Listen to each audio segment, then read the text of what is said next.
In this video, I'm going to introduce you to my player profile for Aqeel Glass, a quarterback from Alabama A&M who's entered the 2022 NFL Draft. Now, who is Aqeel Glass?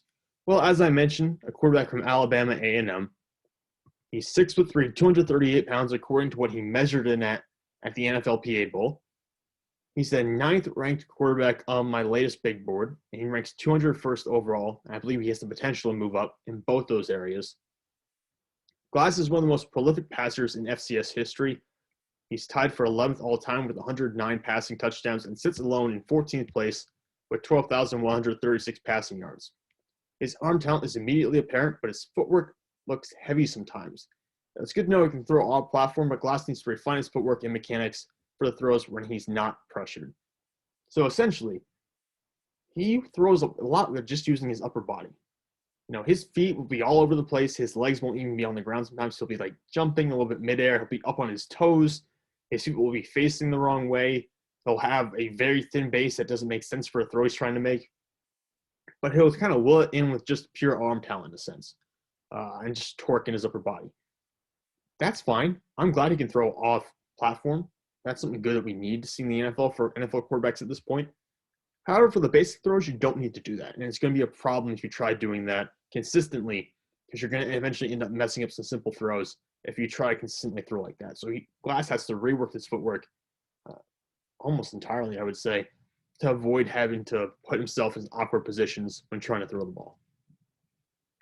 Now, I wouldn't put Glass's arm talent in the same class as Malik Willis or other guys like Patrick Mahomes, Josh Allen. He's not in that 1% for arm talent. But he has adequate strength to hit passes 50 yards downfield without looking like he's shredding his arm. Essentially, he looked – I wouldn't say – he wasn't flicking the ball, but he looked very comfortable throwing the ball 50 yards downfield. It's not like with Tua Tagovailoa where he has to set a wide base with his feet and take a second to load up and then launch it. He doesn't have to do that. There's not that extra pause in between him launching the ball and determining where it wants to go. While his ball placement is inconsistent at times, Glass's tape features moments where he dropped the ball in over his in-stride wide receiver's shoulder 45 yards downfield. So essentially, dropping the ball in a bucket 45 yards downfield. Perfect placement, hits the receiver in stride over his shoulder. Exceptional throws. And he has instances where he lasered 15-yard throws between multiple defenders for big gains. Sometimes you see quarterbacks who have great arm talent to throw deep, but aren't able to put the velocity on the ball to launch it and force it into short windows and small windows in shorter situations, like 10, 15 yards beyond the line of scrimmage. Glass can hit both these, the deep balls and the short window ones, without a problem. Now, Glass has some mobility, but I wouldn't expect him to do too much damage on the ground. He should thrive in the pocket and haunt teams on third and long situations when they bail out and leave open grass. I think he can gain yards in those situations. Glass has a sturdy enough frame as well to move the chains in short yard situations, similar to kind of how Sam Howell is able to move the chains in short yard situations. I'm not entirely like Sam Howell because Sam Howell ran for almost 1,000 yards this year.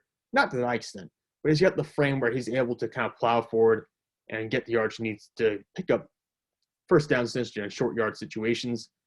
And how it compares mobility to, I will say, maybe a little bit quicker than Joe Burrow when Joe Burrow was at LSU. Now, I know Joe Burrow's not running around left and right anymore in the NFL, especially after the knee injury. But at LSU, he was capable of picking up a first down every now and then and kind of had a little bit of sneaky, I wouldn't say sneaky speed to him, but more mobility than he was given credit for. I think Glass kind of has similar mobility, maybe a little bit more than that. Glass has roughly 8.6-inch hands, which will give some teams pause. But I didn't see many malfunctions on tape where the hands came into play. It would be kind of hypocritical for people to knock Glass down draft board significantly because of his hand size if you're publicly advocating for Kenny Pickett to be a top 50 selection. Because they're really similar, depending on who measured their hands and on what day they were measured. They're within 1/10 of an inch of each other. So I understand that's not great. Personally, I think it's, for someone who's an outlier like that, because historically it's a massive outlier for someone with hands that small to be successful in the NFL. I don't like taking those guys early in the draft, but for someone like Glass, I think it makes sense to go after someone like him because he's very talented, obviously. I love a lot what I saw on tape. Very experienced. And while I don't anticipate Glass hearing his name called into the 6th or 7th round, I'd be willing to take him in the late 5th round as a flyer because, like I said, this quarterback class is not great. And if you're asking me, would I rather have Kenny Pickett in the 1st round or Aqeel Glass in the 5th round? It's still probably Kenny Pickett, but I think Aqeel Glass is certainly intriguing enough that if you're a team that needs a quarterback or even needs to just add depth, add a backup, taking Aqeel Glass in the 5th round makes a lot of sense to me because you're getting a really good player and a player that you can probably develop potentially into being a high-end backup, maybe even a starter.